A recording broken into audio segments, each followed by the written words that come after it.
E aí, fera que vai fazer a prova do SSA2, trouxe dica para você também. Aquelas últimas dicas, eu sei que você viu uma grande quantidade de conteúdo ao longo desse ano. Eu considero o assunto do SSA2 um assunto muito bacana dentro de biologia, que ele traz aqueles assuntos que aproximam muito você da vivência. Por exemplo, fisiologia, né? É um dos assuntos que o aluno tem uma predileção, ele gosta muito de estudar fisiologia, entender o funcionamento do corpo, fazer um comparativo, a parte de fisiologia comparada com outros organismos. Aí vem a parte de sistemática, classificação biológica, tá? Para você ir relembrando, sistemática e classificação, sistemas de classificação, natural, artificial, regras de nomenclatura. Temos também aí a parte de microbiologia, vai estendendo, aí vem vírus, viroses, monera, bacterioses, reino protista, aí vem as protozooses, no reino protista temos as algas, temos o reino fungi, tá? Micoses, fica de olho nas principais micoses, beleza? E aí temos a parte de zoologia, toda aquela parte, minha dica sempre para o aluno dentro de zoologia, um assunto que traz uma carga muito grande de conteúdo. Você que foi meu aluno, que estudou comigo, seja no presencial, seja no online, lembrem daquelas aulas onde eu fiz cladogramas, mostrando as relações evolutivas entre os organismos, ponto de extrema e fundamental importância, tá? Como tem uma quantidade muito grande de assunto, qual é a minha dica para você dentro da zoologia? Fica atento. Refaz aqueles cladogramas, estabelecendo as relações entre, porífero, quinidário, platelminto, nematelminto, molusco, anelídeo, artrópode, equinodermo e cordados. Depois você vai colocando aquelas características evolutivas que foram acontecendo ao longo do tempo. E aí você vai diferenciando os grupos, beleza? Dica dentro de zoologia. Fiquem atentos para alguns grupos animais em particular, como por exemplo, platelmintos, nematelmintos, platihelmintos, nematelmintos, são vermes. E aí vem aquele aspecto da biologia social, relação com doenças. Platelmintos, olha lá, platelmintos. Lembra da classificação? Turbelária, trematoda e cestoda. Turbelária temos a planária, trematóide temos o Schistosoma mansoni, causador da esquistossomose, o agente etiológico da esquistossomose. E o caramujo Umbiofalaria glabrata, que é o agente transmissor. Então, gente, fica de olho nessas doenças, nesses grupos animais, platelminto, trematódio e cestódio, cestoda, o verme que nós vamos encontrar aí relacionado à teníase, beleza? Lembrando que a teníase, ela tem aí, o verme que causa tênia, dependendo da fase que você faz, o que você entra em contato com esse verme, você pode desenvolver teníase ou cisticercose. Lembram? Se você ingerir o cisticerco, você vai desenvolver ingerir o cisticerco, você vai desenvolver a teníase. Você está ingerindo a larva, você vai desenvolver a teníase. Se você fizer a ingestão do ovo, você desenvolverá a cisticercose. Beleza? Fiquem atentos para isso, tá? Então, platelminto, esquistossomose, a teníase e a cisticercose. E para nematelmintos, lembrando, nematelmintos, aí tem ascaridíase, ancilostomose, beleza? Ascaridíase e ancilostomose não apresentam animais transmissores dessas doenças. Essas doenças, elas são transmitidas do homem para o homem, principalmente devido à falta de saneamento básico. Beleza? E aí são parasitas monoxênicos. Fiquem atentos para isso, essa parte aí relacionada às doenças e aos grupos animais. Por isso que eu disse, compara os animais, dá ênfase a platelmintos, nematelmintos, as doenças e suas formas de prevenção. Temos ainda a filariose, tá? Que muitos autores chamam de elefantíase, filariose, mas lembrando que aquele inchaço causado pode acontecer não apenas no membro inferior, mas pode acontecer na bolsa escrotal, na mama, beleza? Então, temos aí a filariose ou filariose, temos a oxiuríase, certo?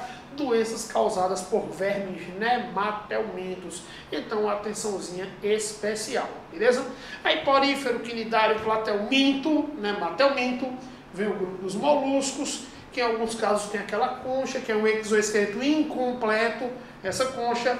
Aí, moluscos anelídeos, minhoca, sanguessuga, e aí vem os artrópodes. Gente, atençãozinha especial para artrópode, beleza? Que é um grupo de extrema importância. E aí vem fatores como polinização. Tem alguns artrópodes que transmitem doenças virais. O caso da dengue, febre amarela, são arboviroses, tá? Fiquem de olho nesses aspectos também, extremamente importantes. Mas nos artrópodes não temos apenas insetos. Nós temos aí insetos aracnídeos, crustáceos. Então, dá uma atenção. Lembra daquele gráficozinho que fala sobre o crescimento dos artrópodes? Aquele crescimento que existe a muda, participação do hormônio ecdisona nesse processo de crescimento do animal. Beleza? Lembra daquele gráfico que nós trabalhamos? Estou trazendo aqui para você em especial essas dicas baseadas em tudo que nós trabalhamos ao longo do ano, beleza? Então, vamos lá. Depois de artrópodes vem os equinodermos, que é um grupo de animal deuterostomado, celomado, que se aproxima mais aos cordados nesse sentido.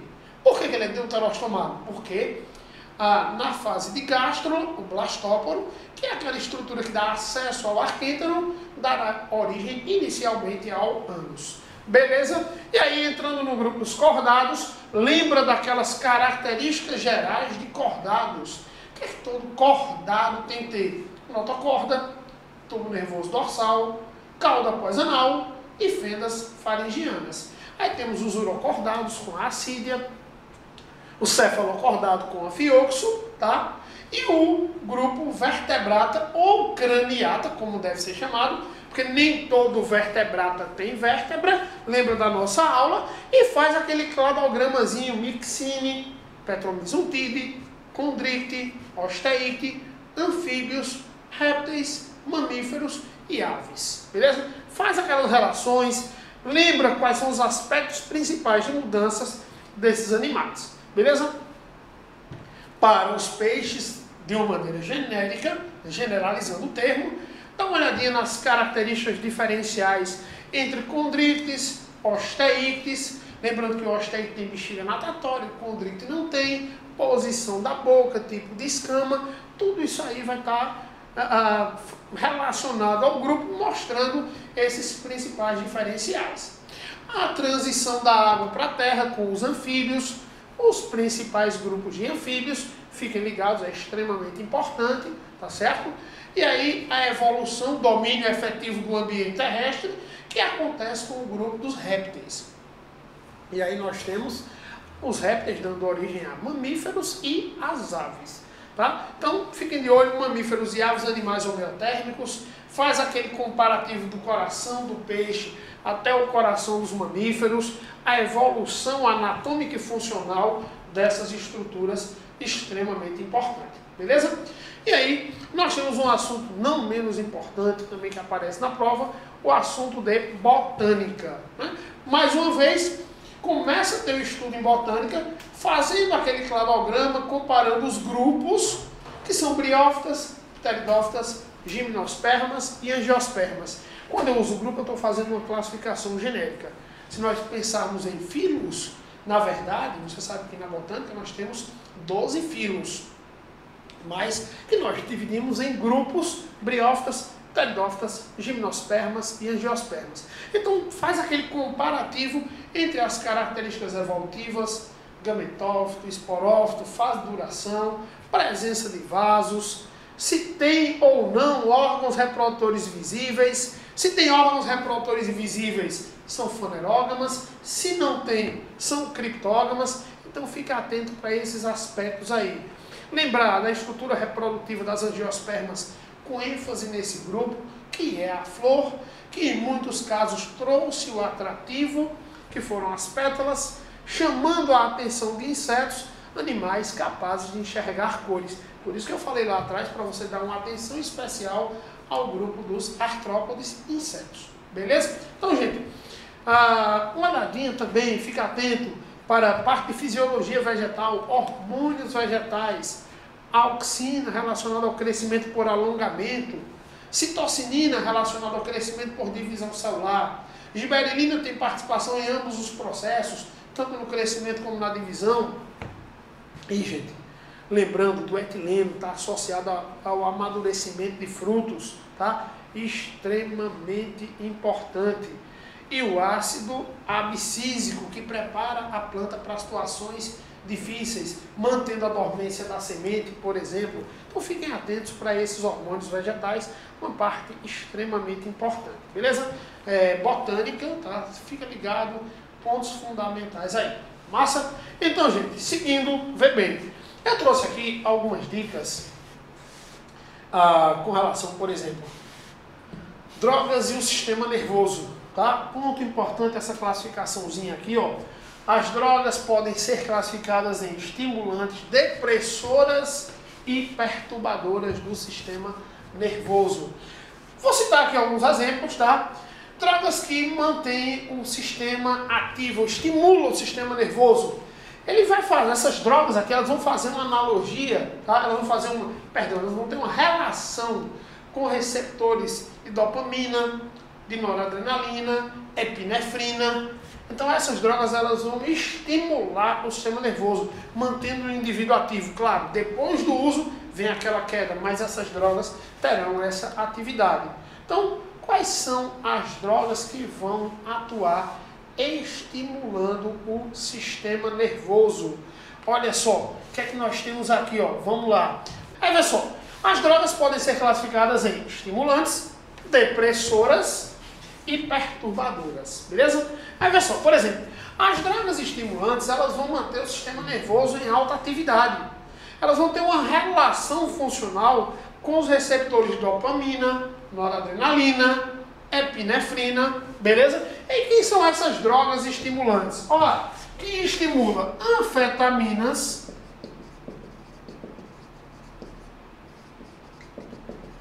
cocaína, crack, cafeína e nicotina. Drogas que estimulam a atividade do sistema nervoso. Drogas depressoras. Ó, álcool, morfina e ansiolíticos. São aquelas drogas que vão reduzir a atividade. Essas estimulam, mostrando uma relação com receptores de dopamina, noradrenalina, epinefrina. Essas deprimem a atividade do sistema nervoso. O professor imaginava que o álcool ele tinha uma atividade estimulante, que quando bebe causa aquela euforia inicialmente. Mas o avanço do uso da bebida alcoólica, ela conduzirá a um quadro depressivo. Beleza? Então, álcool, morfina e ansiolítico. E as drogas são perturbadoras do sistema nervoso. Quais são elas? Olha lá, a gente tem aqui, ó, cogumelos. Essas drogas trazem alucinações, mexem com a realidade, com a percepção da realidade. Então tem a maconha, o haxixe e o LSD, que por sinal está relacionado a um fungo, o Clavíceps purpúrea. É a dietilamida do ácido lisérgico. Então fiquem atentos para esses casos de drogas e a relação que elas apresentam com o sistema nervoso. E aí, gente, dentro da fisiologia, pegando um link aqui com fisiologia, eu quero que vocês fiquem atentos para a divisão do sistema nervoso em central e periférico. Sistema nervoso central, encéfalo e medula. Sistema nervoso periférico, nervos e gânglios. Nós não temos nervos constituindo o sistema nervoso central, ele é periférico. E lembrando o sistema nervoso periférico como com a sua divisão, o periférico, em somático e em autônomo. O autônomo se divide em simpático e parasimpático. Simpático, adrenalina, noradrenalina como neurotransmissores. E o parasimpático tem como neurotransmissor a acetilcolina. Parasimpático, acetilcolina. Simpático, adrenalina e noradrenalina. Lembra também a origem dos nervos. Do simpático, tá? Os nervos do simpático surgem ali na região tóraco-lombar da medula. Já os do parasimpático na região céfalo-sacral, beleza? Ponto de extrema importância também. Lembra do ato reflexo, faz essas associações, que é uma parte do sistema nervoso extremamente importante, tanto do ponto de vista anatômico, como do ponto de vista funcional, beleza? E aí, gente, uma dicasinha para sistema, ó.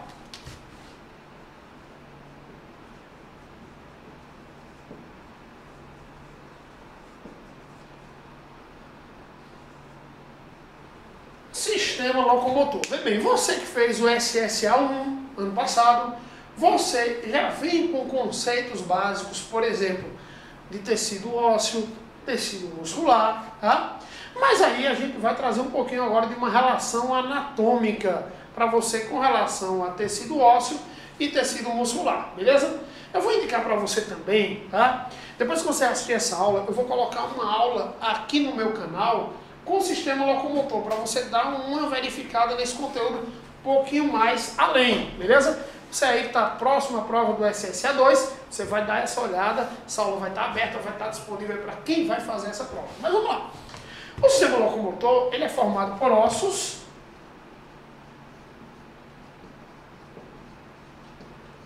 e músculos, beleza?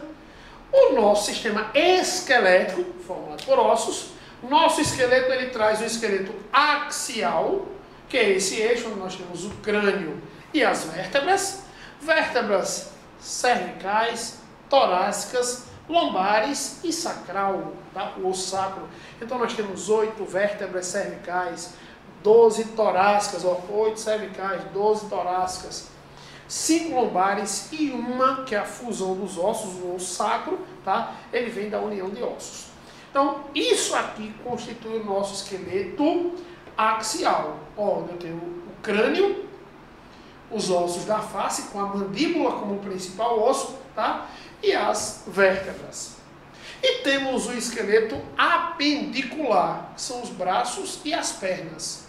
Braços e pernas se ligam ao esqueleto axial pela cintura escapular e pela cintura pélvica, beleza? Então, ó, nós temos antebraço, braço, os ossos da mão, tá? Ó, coxa, perna e os ossos que formam o pé, beleza? E aí nós temos aí, os ossos, eles estabelecem relações, tá? Que são as articulações. E aí eu vou colocar essa aula para você dar uma olhadinha, eu peço que você dê uma olhadinha em alguns tipos de articulação, para aprofundar um pouquinho mais esse conteúdo, beleza?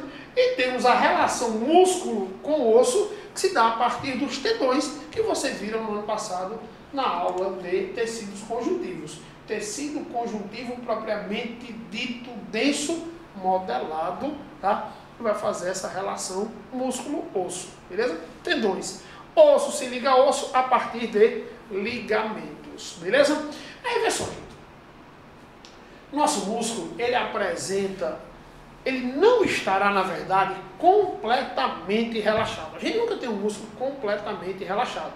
Então ele vai ter um grau mínimo de contração, que é o que nós chamamos de tônus muscular, beleza? Então, tônus muscular é esse grau mínimo de contração apresentado pelo músculo. Então, nós temos aqui a ideia de tônus muscular. Por exemplo, quando eu quero pegar um objeto, tá? Eu vou apresentar uma contração para que eu possa, por exemplo, erguer esse objeto. Essa força que é colocada sobre o objeto para que eu possa movimentá-lo é a tensão muscular. Veja, esse objeto, eu estou realizando uma tensão, uma força para realizar o movimento. Ele tem um peso, esse peso é a resistência, beleza? Então nós temos os conceitos aí de tônus, que é o grau mínimo de contração apresentado pela musculatura. A força que eu exerço para movimentar, por exemplo, um objeto é a tensão muscular. O peso do objeto contra essa força que eu estou exercendo é a resistência. Então nós temos os conceitos de tônus